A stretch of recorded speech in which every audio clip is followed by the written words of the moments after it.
Welcome to Jazz Time. JazzTime.com is an online store that buys, sells, trades authentic luxury watches. We make these videos so our customers can easily choose the best watch for themselves in the comfort of their own home. If you like this watch and would like to purchase it at the lowest price anywhere online, click on the link in the description below to buy it at JazzTime.com. Today, I'm going to be reviewing the Audemars Piguet Royal Oak Offshore self-winding chronograph in titanium with a gray dial, reference 26238TI.OO.2000TI.01,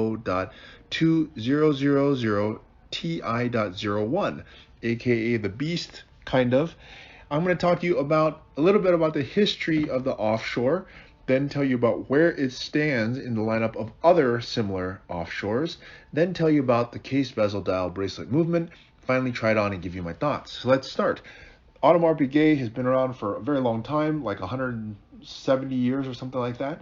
And their most famous line, their most iconic line, is the Royal Oak, which was created in 1972 by Gerald Genta. And then 20 years after that, in approximately 1993, a offshoot of the Royal Oak came out, was designed by AP to be the sportier version, the more evolved version of the Royal Oak, to be bigger, bolder, badder, more bold, and that was called the Offshore in early 90s, around 1993.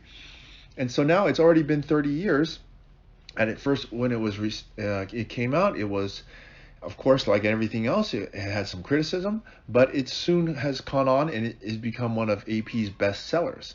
And when they first came out with it, it was this size, 42, which is of course big. But what the jumbo at the time, which was the Royal Oak, was 39. So it was bigger, but it was also thicker and also had a thicker bracelet. It was like everything the Royal Oak was, except like the Royal Oak on steroids. And they dubbed it the Beast because for the time, in the early 90s, it was really a gigantic watch. Just like actually the Royal Oak was also a gigantic watch. So was the Offshore. And AP is really the pioneer when it came to sports watches, especially luxury sports watches. They're really the pioneer. They really led the way. After that, then Patek Philippe came out with their Aquanaut, and many other companies followed suit. But AP is the originator. They're the OG in this game. Okay, and what they did is they created a dial that looked very similar to this. They did another dial that was blue that had these, you see these hour markers? They look a little more vintage. Well, they're doing it as a throwback, like a revised version of the original Beast.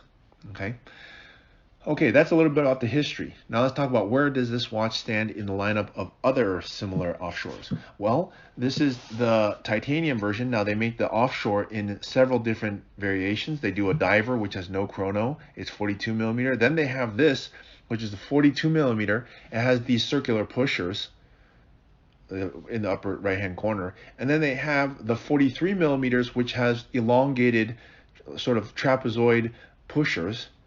Okay, so these are the three basic categories of Offshore that they have, and of course they have ladies ones. So, but I'm talking about men's ones here. Okay, so if you want the sort of mid-sized one for men, this is it. And now they make this one, of course, as you imagine, in many different variations as well. The one you see here is titanium. They make it in steel. They make it with different bracelet, such as a rubber bracelet, even leather bracelet if you want. So there's many different colors that you can imagine. Okay, and yeah. Oh, by the way, so this one, since this is the newer version, the reference 26238, it's a revised version that just came out around, I want to say 2 or 3 years ago in 21.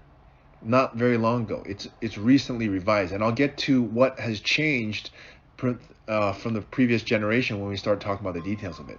But that's about where you can get an idea of where this watch stands in the lineup of other similar offshores. Okay. Now, okay, let's move on and talk about the watch itself. We're starting with the case. The case is your classic Royal Oak case. It's 42 millimeters, satin finish on the top with a nice, beautiful beveled edge. And it's made of titanium. Why titanium? Well, one, because titanium is very light. It's also very durable. It's actually more durable than steel, and it's lighter than steel. So it's actually a mix of both worlds. Why don't more watchmakers do it? Well, Rolex just started doing it on their Yachtmaster, and also their deep sea challenge. Why don't they do it? Well, I think the reason is basically it's difficult to work with. Titanium is harder than steel, so therefore it is harder to work with, and uh, that is a barrier to many companies trying to use it. Okay, but of course AP spares no expense when they're trying to make their luxury sports watches, and they do so in titanium. So there you have it. It keeps this watch big, bulky, but at the same time still very light. Okay. All right, so that is the case. Now let me turn it on its side so you can see. You can see it's the thickest, even though it's only 42 millimeters. When you compare it to the 43 millimeter version, its thickness is actually 15.3 millimeters. It's actually quite thick. And you might think, well, that's not a good thing. Well, this watch is supposed to be thick. That's the whole purpose of this watch. It's supposed to be a big, strong, bulky, strong watch. And so you can't do that if you have a tiny little thin, watch. It's actually meant, and you'll see when I try it on, I believe it's meant for those people who have a 7-inch wrist or larger. If you have a 7-inch, if you have a smaller than that wrist, I think you probably should be going with a 38. So, okay, but anyways, the point being here that the case is thick. 15, but it's not extraordinarily thick. If you think about this, let me give you another comparison. The deep sea is almost 17 millimeters. It might even be 17 millimeters. That's a thick watch. So this is thinner than that. Okay, so it's not that thick, and it also has more complications. It's a chronograph. The deep sea doesn't do anything. It just tells you time and date. That's it. Okay, now anyhow, that is the case. Titanium. And it has, by the way, a glare-proof sapphire crystal and the case back. And the pushers are actually done, by the way, in rubber. Now, you might be wondering why rubber. Well, one, it makes it easier to push. And two, it's kind of a throwback to how they did it back in when they first started it. When they had this Offshore first created in the early 90s, they did a rubber-clad version of it where they took the metal, like a gold metal, for example, gold, and they covered it in rubber. They called it the rubber clad. So they still use that to this day. They have these rubber pushers. Okay, pretty interesting. Okay, but actually, you know what? By the way, those rubber, it can actually wear out over time, so you have to replace it. But it takes quite a bit of pushing before it wears out. So, but it's nice. It's a nice tactile feel when you use the pushers. But anyways, okay, let's move on to the dial here. Now the dial, they also make this watch, by the way, with a blue dial, which is pretty interesting. I like it. That was the original beast in that blue color. And they also make this one with a green dial.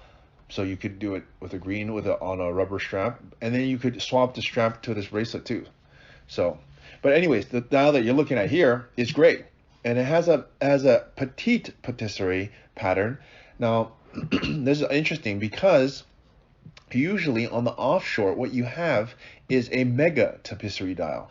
And on this dial, because it's using the old school method, usually you see the petite. Now, petite means small, mega means big, obviously. And the little waffles that you see here, they use a petite tapisserie pattern, which you almost always see on a Royal Oak, but you almost never see on an Offshore.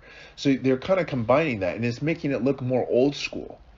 I hope you can follow me with all that, what I just said, because it gives the watch a little bit more of a dressy feel by having these smaller little waffles, petite tapisserie pattern as opposed to mega. All right. Now, as you can imagine, the hour markers are done in white gold. And the hour markers and the hands are actually all white gold. As you can imagine, that's commonplace among luxury high-end sports or watches, such as the one you see here. And it also has, by the way, luminescent coating on the hour markers and hands, which is another common thing, which allows you to see the watch at night. Okay, now let's move on to the bracelet. Now the bracelet, I was going to tell you, remember I said I would tell you about what had changed. The case has from the previous generation, has a slightly different polish. The beveled edges look bigger. The dial, the dial is what it is. The bezel also has not changed, so you might see none of that really changed. The main thing was the case had a slightly different polish to it, as in it had a thicker beveled edge. But here's where the bracelet has changed. The bracelet has changed from the previous generation. In fact, this one, you can remove the bracelet by simply pressing these two buttons. Before you had to, it was actually a double-sided screw that commonly would break or be very difficult. You'd have to go to a watchmaker or really know what you're doing to remove them. Now you can simply remove it by pressing these two buttons, and you can easily swap the bracelet to a rubber strap, for example, or a leather strap, depending on your mood. You know, it's a much more versatile watch now, and you can simply swap the strap without using any tools whatsoever. Okay, and yeah, it looks quite nice. It also looks nice with this integrated bracelet. So okay, that is, and also I forgot to say, the buckle here, you see how it has a butterfly clasp. Before it had this long AP logo, which made the clasp kind of sit funny on your wrist. They've solved that by putting a butterfly clasp that you simply open, and it's beautifully done here. Hope you can appreciate that. Okay, that is the bracelet. And of course, it has a very beautiful polish to it. Now, here's the final thing that has changed. So those are two things I told you have changed. The final thing that has changed is the movement. The movement is a big deal, big deal. Because now you look at the back. The movement, it completely fills the entirety of the case. Before the movement, you could only, it was very tiny. You could barely even see it. It was actually too tiny for the watch. And now it being at 32 millimeters, before I believe it was like 28 millimeters, and the 28 millimeter one would look like it just did not belong in that watch, because you have this big bezel, or sorry, the part that goes around, or I guess you call it the bezel that goes around the movement, or there's the silver part that goes around the movement. It was very thick because you had to occupy 4 millimeters of space, which is quite a bit. That's actually like 20%. Now they figured out, okay, we need to make a movement that fits this case, and now it totally fits. The diameter is 32 millimeters, and it makes it fit much nicer. Okay, and you know, strangely enough, I'm not really sure why they do this, but I'll just bring it up. The caliber here is a 4404, which is their new caliber, and it has this beautiful gold AP cutout rotor. But if you look at the 43 millimeter, and it has 433 parts, which I want to tell you is a lot. Usually on a chronograph is like around high twos, maybe three, but not usually like 400 parts like that. Strangely enough, they have another caliber, which is a 4401, which they put in the 43 millimeters, which actually has 381 parts, 40 parts less, and it's the same diameter. I'm not sure why they do that. Okay, because it's the same diameter. I wonder why they wouldn't put the same caliber in the same thing. Oh, probably because of the registers. I just realized, just looking at the pictures right now. If you look at, I just answered my own question. If you look at the placement of the subdials on the front, the subdials are placed at 6, 9, 12. And on the 43 millimeter, they are placed at the 3, 6, 9. So you have to have a different caliber because you have a different placement of the subdials. Okay, anyways, I hope that you understood that part. But anyways, if you didn't, it's all good. It's not that important. Okay, so where are we now? Let's go ahead and try this watch on my wrist. I am 6 foot tall, 200 pounds. I have a 7.5 inch wrist, and I believe that, or here are my thoughts. Offshore is fantastic.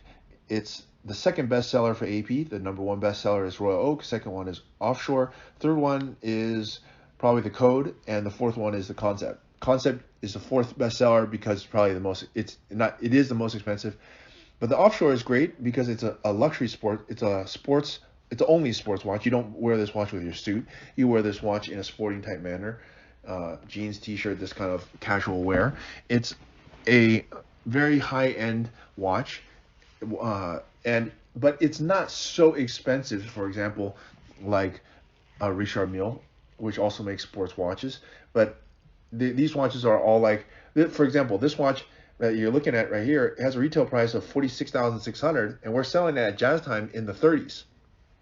So it's quite a big discount. So the Offshores, not only do you get a discount off of retail, it's very similar to the Royal Oak. It's very sporty, and it's in a class of its own because not a lot of sports watches are in this $30,000 to $60,000 range that can compete with AP. I mean, of course, there's a lot of sports watches that are in that price range, but I don't believe that any of them can compete with AP, which is why AP is in a class of its own. If you look at, okay, well, anyways, so For those who have a 7-inch wrist or larger, I think this watch really would go well because it is very big, as you see, but it's not so big. Okay, now of course there's many variations. This variation in particular, I like it because gray goes with everything. It has a vintage dial on it, but it still has a modern build to it. So it still feels, looks very luxurious and looks modern, although with a vintage hue to it. So look, if you want to buy this watch for the lowest price anywhere online, click on the link in the description below to buy it at jazzdime.com. If you want to find out more about the watch you just saw in the video, you can just click below on Show More to see the full description. Then you can check the link next to model as seen in video, click on it and you will get to the proper page where you can see all the details. If you're watching on a mobile phone, you have to click on the arrow down on the right hand side below the video to see the full description. If you like this video, please give us a thumbs up. If you would like to share this video with your friends, you can use the share button below and share it on any platform you like. If you have questions, constructive feedback, want to tell us about some mistakes or misspeaks, just write a comment below. If you want to see more videos like this, you should subscribe to our channel and visit our channel page where you can find all the videos. And if you're interested in a specific watch brand, you can check out our playlists. If you want to check the price for a watch or want to buy one, remember at jazzdime.com you always get a steep discount, so you should check the prices with us. If you want to know the price for a specific watch, just go to Google, type in JazzTime, plus the brand, model and the details you're interested in, and Google will find the right page for you. Thank you for watching.